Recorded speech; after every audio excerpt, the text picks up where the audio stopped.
జరిగిన ఘటనలో మరణించిన వారి కుటుంబాలను తెలంగాణ జాగృతి అధ్యక్షురాలు కవిత పరామర్శించారు. హైదరాబాద్ జిరా నటరాజ్ నగర్లోని బాధితుల ఇళ్లకు వెళ్లి కుటుంబ సభ్యులను ఓదార్చి ధైర్యం చెప్పారు.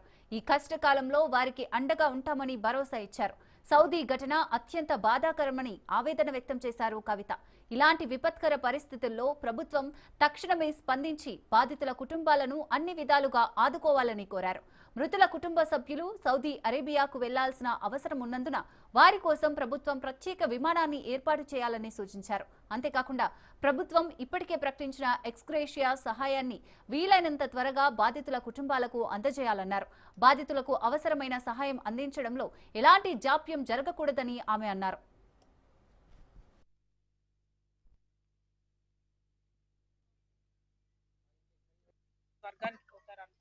అట్లానే మదీనాలో ఇటువంటిది ఏదైనా ఇన్సిడెంట్ అయినప్పుడు వారు స్వర్గానికి వెళ్తారని భావిస్తారు.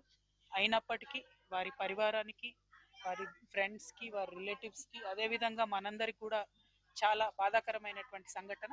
కాబట్టి ప్రభుత్వాన్ని నేను రిక్వెస్ట్ చేస్తా ఉన్నాను, మీరు త్వరితగతిన ఇక్కడ నుండి వాళ్ళ బంధువుల్ని మదీనా పంపించడానికి వీసా క్లియరెన్సెస్, పాస్పోర్ట్ క్లియరెన్సెస్, హజ్ హౌస్ క్లియరెన్సెస్ చేసి తొందరగా పంపించవలసిందిగా డిమాండ్ చేస్తా ఉన్నాను. అక్కడ కూడా 60 రోజుల లోపల DNA టెస్ట్ అయిపోతే ఒక్కొక్కరికి 1 లక్ష రియాల్స్ వచ్చేటటువంటి అవకాశం ఉంటుంది. అది మీరు ఫాలో అప్ చేసి కుటుంబాలకు తొందరగా వచ్చేటట్టుగా ఇప్పించాలని నేను ప్రభుత్వాన్ని డిమాండ్ చేస్తా ఉన్నాను.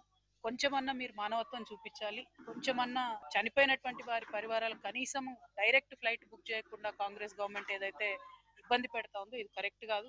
మీరు చేసేటటువంటి సేవింగ్స్ అన్ని కూడా ఇటువంటి పరివారాల దగ్గర కాకుండా थोड़ा इंसानियत दिखाते थे आप और डायरेक्ट एक फ्लाइट कराते तो अच्छा होता.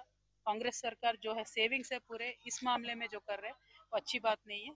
जल्द से जल्द यहाँ के परिवार को रवाना कीजिए, यहाँ के लोगों को थोड़ा राहत पहुंचाइए. Thank you.